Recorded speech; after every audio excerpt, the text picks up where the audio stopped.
Olá, alunos da Rede Municipal de São Roque. Espero que vocês estejam bem. Aqui quem fala é a professora Daniele da Escola Joaquim. Eu e a professora Bruna, também da Escola Joaquim, preparamos esse vídeo para auxiliar vocês no entendimento dos conteúdos que estudaremos a seguir. Falaremos nessa aula sobre hidrosfera.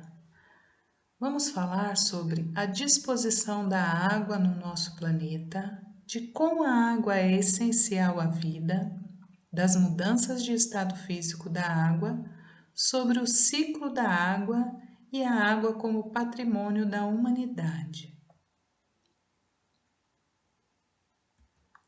Então vamos lá. Observem essa imagem. Essa imagem mostra como a gente divide o nosso planeta na parte exterior. Dividimos em 4 domínios ou esferas. Começando aqui, pela litosfera, que vocês estudaram na aula anterior, que é a parte sólida mais externa do planeta. Nessa aula falaremos sobre hidrosfera, que é o conjunto de toda a água que existe no nosso planeta. Temos também a atmosfera, que é a camada de gases que envolve o planeta, e biosfera, que é o conjunto de todas as regiões do planeta onde existe vida. E aí, hidrosfera? Hidrosfera é toda a composição de água na Terra. Onde a gente encontra água? Por exemplo, a gente encontra água nos mares, nos oceanos. Também encontramos água nos rios, nos lagos, nas cachoeiras. Tem também as águas subterrâneas que estão abaixo no solo.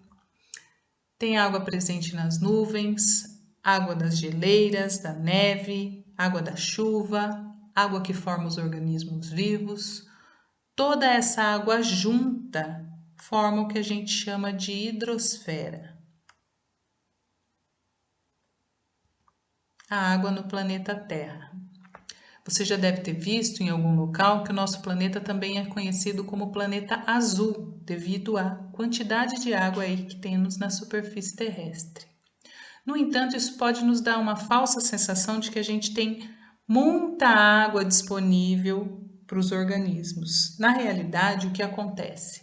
A maior parte da água é salgada. Observe aqui, no azul mais escuro, 97,4% da água do nosso planeta é salgada nos mares e oceanos.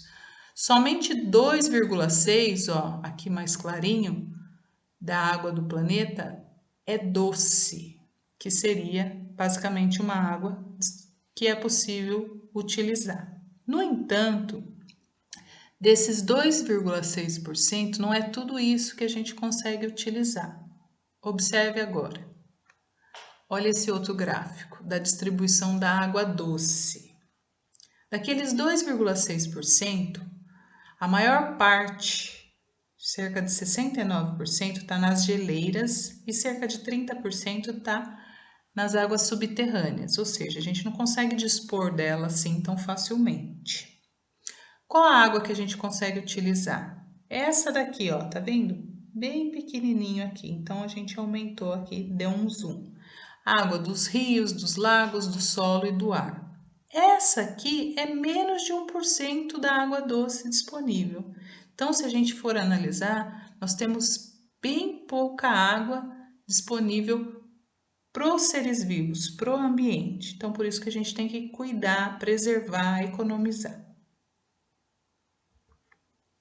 Água é essencial à vida. Começamos assim, a água é essencial à vida para começar porque compõe os seres vivos. A maior parte dos seres vivos é água. É só observar aqui, por exemplo, um homem adulto tem cerca de 65% da sua massa corporal de água.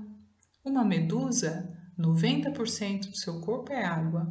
Um alface, 95% é água. Então, a gente tem essa composição de água, a gente também necessita ingerir água, a gente bebe, os animais precisam beber a água, precisam ingerir também através dos alimentos. Devolvemos essa água quando a gente respira na forma de vapor de água, quando a gente transpira, quando a gente elimina urina e fezes. As plantas também absorvem água pela raiz e devolvem água para o ambiente através da transpiração. O papel biológico da água. A água, ela participa de todas as reações químicas dos seres vivos. Se não tiver água, não tem como ter essas reações, elas não ocorrem em um ambiente sem água. A água transporta substâncias, por exemplo, transporta substâncias para dentro das células, retira outras substâncias que não vão ser mais utilizadas das células, leva nutrientes, por exemplo, através do sangue, leva o oxigênio, retira o gás carbônico. A água também, ela atua na regulação da temperatura corporal de alguns animais. Quando a temperatura pode aumentar, há uma transpiração, com isso ocorre o resfriamento. A água também confere proteção e lubrificação, por exemplo, proteção. O líquido amniótico na gestante, ele protege o bebê contra choques mecânicos. Lubrificação nas nossas articulações, cotovelo, joelho, onde os ossos aí estão se movimentando, tem líquido ali, tem água. Se não tivesse, eles iam estar em atrito, ia ocorrer desgaste, certo? Então, isso são alguns dos papéis que a água exerce, que são fundamentais para a vida. Mudanças de estado físico da água. A água é encontrada na natureza nos 3 estados: sólido, por exemplo, nas geleiras, na neve; líquido, nos rios, nos mares; e gasoso, o vapor de água presente no ar.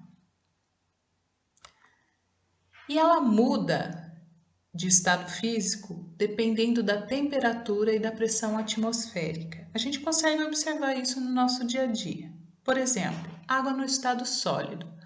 Você tira do congelador o gelo, deixa em cima da pia, ele começa a derreter. Por quê? Porque está tendo um aumento de temperatura. Esse processo, onde a água está passando do sólido para o líquido, é chamado de fusão. A água no estado líquido, ela pode passar para o estado gasoso com o aumento também da temperatura, processo chamado vaporização. Por exemplo, quando você ferve a água e aí você começa a observar aquela fumacinha, a água está passando para o estado gasoso. A água também pode passar do estado gasoso para o estado líquido, no processo chamado de condensação ou liquefação. Esse processo ocorre com a diminuição da temperatura. Como a gente observa isso? Por exemplo, quando você está fervendo a água, coloca uma tampa.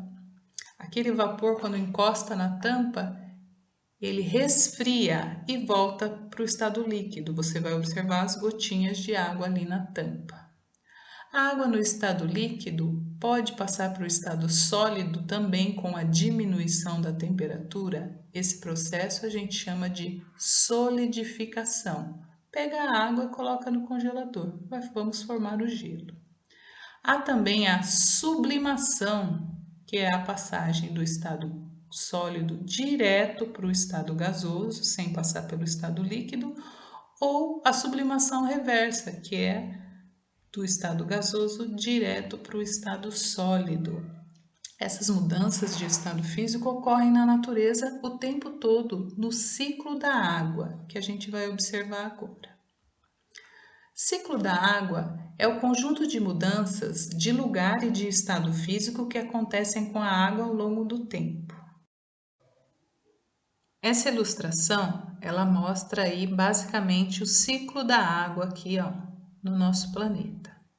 Aos poucos, a água dos corpos d'água, dos rios, dos lagos, dos mares, dos oceanos, do solo, dos pântanos, ela vai evaporando, vai subindo para a atmosfera.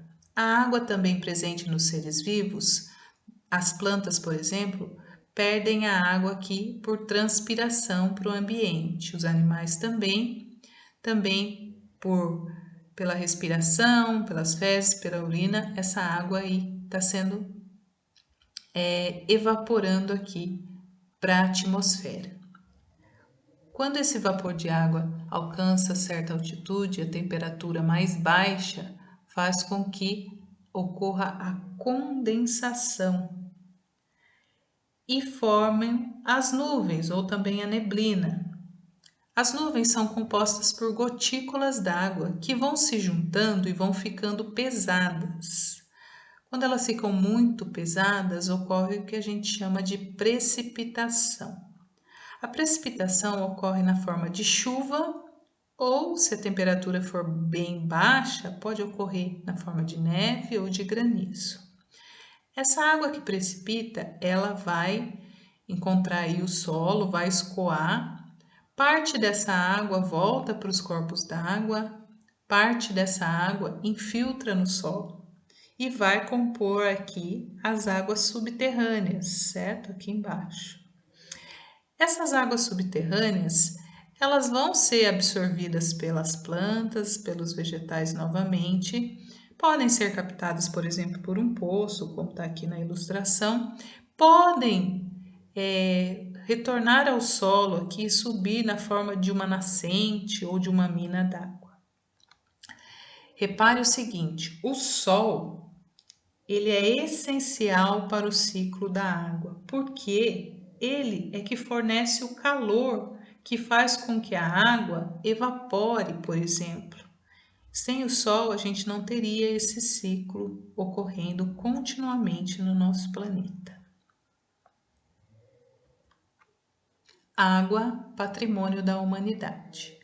A água é importantíssima, como a gente viu, para a vida, né? Então nós temos que cuidar da água, preservar, porque senão ela pode faltar.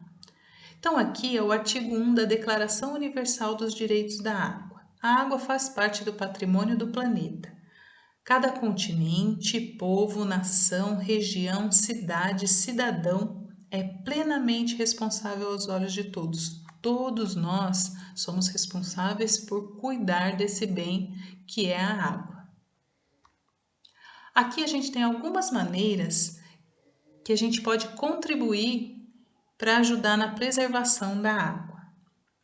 Não jogue lixo no chão, porque esse lixo acaba sendo levado pelas águas e vão chegar até os rios, por exemplo. Devemos diminuir o consumo. Toda a produção industrial necessita de muita água, então quanto mais necessário produzir, mais água vai ser utilizada. Não jogue óleo ou gordura nos ralos. Dá para aproveitar para fazer sabão. Óleo, gordura, eles contaminam a água, seja pelo ralo, seja jogado diretamente no solo. Economize energia elétrica, você acaba economizando água. Principalmente aqui no Brasil, a energia elétrica é produzida através das hidrelétricas, que utilizam a água para produzir energia elétrica. Preservar e recuperar as nascentes, os locais onde os rios estão ali na sua nascente. Não desmatar, não tirar a mata ciliar desse local, porque aí a gente pode conseguir aumentar a disponibilidade de água.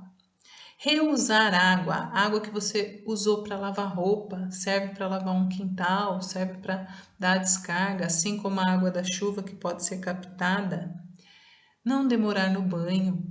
Escovar os dentes com a torneira desligada são algumas das atitudes simples e básicas que a gente pode tomar e que vão ajudar muito na preservação da água.